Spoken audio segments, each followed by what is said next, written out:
everybody, this is Worre, and thanks for checking out the 7 essential skills for the network marketing professional. I've been involved in the network marketing profession for 25 years. I've enjoyed a lot of success. I've earned over $15 million. I've traveled around the world. I've had organizations totaling over 400,000 people. I've seen a lot. I've interviewed all the top earners. Many of these people around the world are friends of mine. And sometimes when people get involved in network marketing, it becomes a little bit intimidating. And what I want to do for you today is I want to demystify network marketing for you. I want to give you the 7 essential skills. I want to give you a little bit of a primer towards the development of those skills. Now, in one video, you're not going to become a network marketing professional, but at least if you have a roadmap, if you have a game plan, if you know what the skills are that you have to develop, then you're going to be in good shape. And here's the good news. It's not about luck. It's not about timing. It's not about positioning. It's about the skills. If you'll learn the skills, you'll be able to go out there and make something happen. So, skill number 1 of our 7 essential skills. Skill number 1 is finding people to talk to. See, a lot of people don't think that that's a skill. Finding prospects. That's not a skill. That's something that you're given. That's something that it's a reward. This is what most people think. They think it's a reward for how they've lived their life up until this point. If they've got a great list of people, then, well, you're going to do great in network marketing.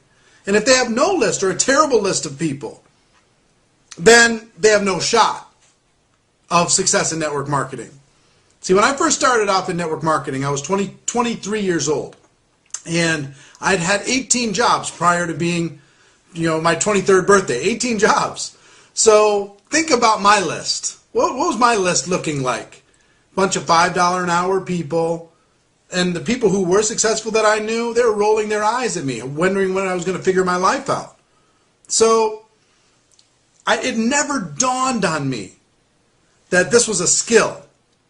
It never dawned on me that what professionals do in network marketing is they treat the finding of prospects as a skill. They become highly skilled at finding prospects. Now, of course, it starts with making your list. It starts with writing down all the people that you know, but that's what the amateurs do. They make a list, they drain the list, they either have success or failure inside of that list, and if they get some people, they'll keep going. If they don't, it's over for them. Here's what the professionals do. They make a list, and their list isn't just a candidate list. They add a name to it, a description to it, called the active candidate list. The active candidate list. Here's what that means. The list is a living, breathing thing. The list is not only what you write down, but the professionals find a way to add at least 2 people a day, every day, to their list. See, if you add 2 people a day, that's easy 600 people a year. That's, over 5 years, it's, 3,000 people. So the professionals raise their awareness. When they meet somebody, they get their contact information. When they're at a party, they get somebody's contact information. They're not that boorish person prospecting somebody in the corner of the room. They get their contact information, they build a relationship, and when the time's appropriate, they will approach that person and let them know about their product or opportunity. But the idea, here's the thing I want you to get clear in your mind. The finding of prospects is a skill. And you might not be good at that skill right now. But you can become good at that skill. I became good at that skill. We have technology today that's opening up doors like crazy to be able to expand our list, build relationships with the people on that list, build trust, and when the time's appropriate, share what we have for those people. So, first essential skill, not luck, not, good fortune, is finding good prospects to share your product or your opportunity. That's skill number 1. Skill number 2 is inviting those people. Now this is a big one. This one takes some time, it takes some practice. And the professionals, what they learn to do is invite people in such a way that they're totally comfortable and flattered, and it's a very pleasant experience. What the amateurs do is they invite people in such a way that makes people run the other way. Hey, I got this great opportunity, you'd be great at this. And they grab them by the lapels and they say, hey, you got to check this out. You'd be amazing. You'd be unbelievable. La, la, la, la, and they run off at the mouth. What the professionals learn to do is when they identify somebody they want to share their product or their opportunity with, they invite them professionally. They invite them in such a way that it is not pushy. There's still urgency and excitement, but it's not pushy. It's not scary. It's not intimidating. It's friendly. You're helping someone potentially find a solution that might work in their life. See, I teach a whole series on this, the inviting, because it's so important. If you don't figure this inviting thing out, it's going to be really challenging. So make a commitment today to learn what you need to learn when it comes to inviting. I'll give you a few tips. Tip number 1 is to start every invitation with some urgency. Let people know that you don't have a lot of time. Listen, I'm running out the door, don't have a lot of time, I'm moving, I'm going, but I'm glad I caught you. Do you have a minute? See, if you start every conversation with a little bit of urgency, what's going to end up happening is people become attracted to urgency. If you act like you have all the time in the world, it's going to be a challenging invitation. So start every invitation with urgency, number 1. Number 2, after you've implanted the urgency in the invitation, the next most important thing is you need to compliment your prospect. Find something to compliment them about. Let them know, hey, listen, you're one of the sharpest people I know. That's why I'm calling you. I've always respected this about you, or I always admired that about you, or you always treated me so nice, or you always got a big smile on your face, or whatever it is. Something that's sincere, and it must be sincere. Don't do it if it's not sincere. And if you can't find something to compliment somebody about, maybe they're not a great prospect, okay? But compliment is step number 2. And then step number 3 is an invitation, and there's 3 different kinds of invitations. I'll just tell you quickly what they are. A direct invitation. Hey, I have an opportunity for you. I want something for you to check out. When you told me you were sick of your job, were you serious? You just kidding around? Oh, you're serious? All right, I've got an opportunity for you. A way for you to take your kids on vacation. And the direct approach is okay so long as that person looks up to you or respects you or admires you in some way. But if that's all you ever do, you're going to have difficulty because it only really works with people who love you, like you, or respect you. In other words, you can't go up the economic ladder with the direct approach. You go to somebody more successful than you, and you say, hey, I've got an opportunity for you. They're going to go, hey, whoa, whoa, whoa. I'm fine. I'm doing better than you are, right? So direct approach is good for that group of people that you can say, hey, come over to my house. Something I want to show you. That little core group, okay? The indirect approach is the second way. Indirect approach says, I need help, I need guidance, I need advice, I need input. Listen, you're one of the sharpest people I know. I don't have a lot of time. You're one of the sharpest people I know. I've run into a business I'm pretty excited about, but I want you to check it out because you know more about business than I do. Would you check it out and let me know what you think? This advice, opinion, help, you can go to a family member. You can say, listen, I just got started with something and I'm nervous. I don't have any skills. I need a friendly face that I can practice on. Can I come practice with you? Can I give you my little presentation and practice with you? I just need a friendly face, right? Imagine if you did that with every close friend or family member. The odds of your success go way, way up. People go, oh, okay, fine, fine.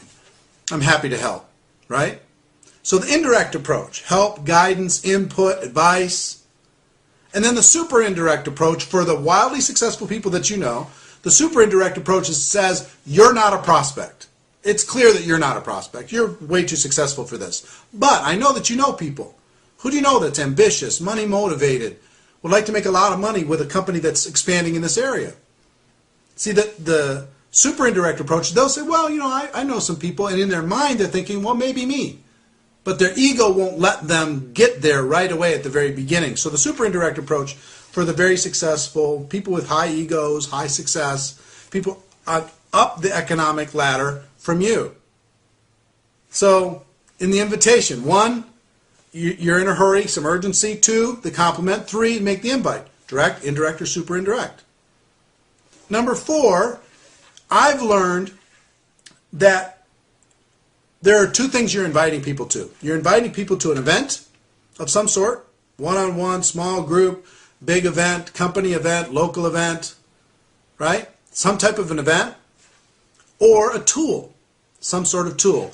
There's an online video I want you to see. There's a CD I want you to check out or listen to. There's a DVD I have a magazine, something. And third party is so much better than any other form of invitation. Now, an event is always going to be more powerful when it comes to the number of people who join after they attend. But for the brand new person, it's much more difficult to get a person to attend. The typical brand new person will invite 20 people to an event, 2 will show up, they'll be suicidal, and they won't know where to go. So my recommendation, and what I've seen the professionals focus on, is a tool as a first exposure. So instead of an event, a tool.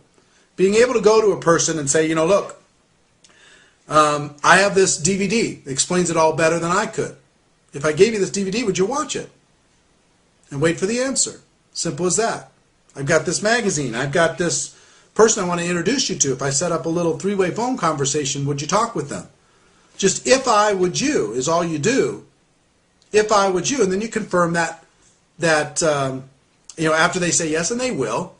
If you've started with urgency and you compliment them and you do a professional invitation, and then you do if I would you, you're going to have good success in getting somebody to take a look. Okay? There's more to it than that, but at least understand the fundamental skill of inviting is crucial. You have to focus on becoming world class at that skill before you go anyplace else. Learn that skill. So number 1, finding people to talk to. Number 2, inviting. Number 3 is presenting your product or your opportunity to somebody else. Now the best way to present is for you not to be the expert. Most people get involved in our profession. They decide, well, I've got to learn everything. I've got to know everything. I have to be the expert. No, we don't want you to be the expert. We want you to be introducing your prospect to somebody at an event. We want you to be pointing to a magazine and letting them take a look for themselves. We want you to be reading something or introducing something, playing a video, having them listen to an audio, having them go to a website and the presentation is done for you. Keep it so it duplicates, so anybody could do it. So the presenting is a skill for you, learning how to guide somebody. Well, my good friend Jim Faubert says, point, guide, and direct. Point, guide, and direct. That's your job when it comes to inviting and presenting. Pointing, guiding, and directing. You stay out of the way. So presenting is skill number 3 that you have to develop inside of this profession. Skill number 4 is follow-up. A lot of people get to the presentation and then they just let it die. And the only purpose for any presentation is to schedule the next presentation. The next presentation. Here's something that might interest you. It takes between 4 and 6 exposures for the average person to decide to get involved in network marketing. Between 4 and 6. It's not 1. It's between 4 and 6. So they might try the product and then watch a DVD and then go to a website and then attend a meeting and then they join. Or any combination of those things. But 4 to 6 on average. So follow-up is all about setting up that next exposure. Learning how to answer the basic questions that you're going to get. Learning how to overcome the basic objections that are going to happen during this process. Understanding, we're trying to help blind people see. We're trying to help ignorant people understand what it is that we do. That's going to take a little bit of time, a little distracting them from their daily lives and this model that they've been plugged into for their whole lives. So follow-up is about guiding people through 4 to 6 exposures on average before they make a decision. That's skill number 4. Skill number 5 is how to close. How to help a person become a customer or become a distributor. How to guide them through the process.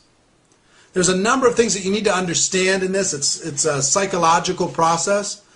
But I've used a basic 4-question close at the end of all of my exposures for 20 years. And I'll give it to you right now. So let's say, imagine that you've just finished watching a DVD and I was sitting next to you. And at the end of that, I say, on a scale of 1 to 10, 1 being you have zero interest, 10, you're ready to get started right now, where are you? Typically, a person's going to say 5, 6, 7, something like that. And I'm going to say, well, look, I'm going to do one of two things when they give me that answer. One is if I feel like they're pretty excited about what I have to offer, I'm going to go into the 4 questions. If I don't feel like that, let's say they say I'm a 4. I say, well, what can we do to help you get to a 5? I need to know more about the product, or I want to go check out the company. I got to talk to my spouse, whatever. And then you set up the next exposure, okay? But if you feel like they're pretty excited, or they're at least curious, you can go ask these 4 questions. Question number 1. So, based upon what you just saw, if you were to get started with this business on a part-time basis, about how much would you need to earn per month in order to make it worth your time? If you were to get started part-time, about how much would you need to earn per month in order to make this worth your time? And I wait for the answer. And you give me your answer right now, okay? Question number 2. So, about how many hours a week do you think you could realistically commit to developing that type of income? And then they give me their answer. All right, fantastic. Question number 3. About how many months would you be willing to work those hours, those weekly hours, while you were developing the income that you're looking for? And they'll give you the answer. Typically 3 months, 6 months, 9 months, a year, something like that. Okay? And then question number 4 is I just put it all together. So if I could show you how to make the income that you're looking for in the hours that you're willing to commit per week, over the course of the months that you're willing to commit to developing this income, would you be ready to get started? And all you're doing is you're repeating back to them exactly what they're looking for. And then all you do is you pull out a little piece of paper, show them the compensation plan, show them how they can get to the income that they're looking for in the hours and the months that they already said that they were willing to commit. It's the easiest thing in the world. Isn't that a little bit better than what did you think? At the end of a presentation, well, what did you think? Well, it's great. Okay, good night. That's what most people do. So that's an example, right? But imagine if you just did what I just described to you with every single prospect that you ever showed your opportunity from day one. Imagine what your results will be. See, closing, that's the wrong word for it, but helping that person make a positive decision is a skill set. You're going to do it for the rest of your career. You might as well pay attention to learning that skill. It's going to serve you for forever. So that's number 5. Number 6 is helping that person get started right. See, recruiting involved in our business is not just about signing a piece of paper or filling out an online application. Getting the person started right is critical. It's a critical skill. It's one of the 7 essential skills. Getting a person started properly.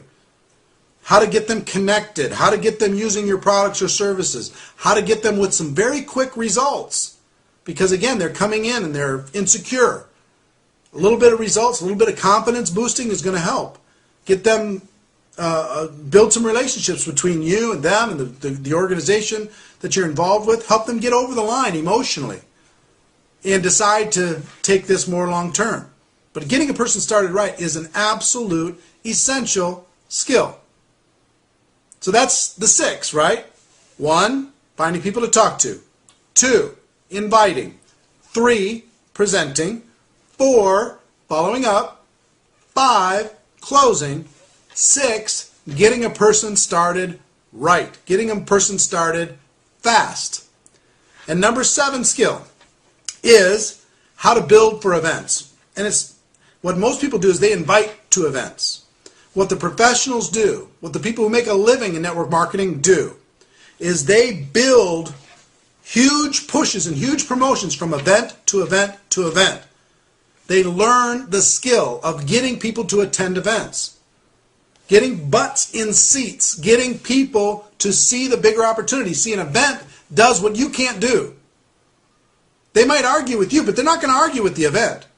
There's so much social proof. There's so much belief building. There's so much trust building. There's so much education. There's so much enthusiasm. So many examples of other people succeeding.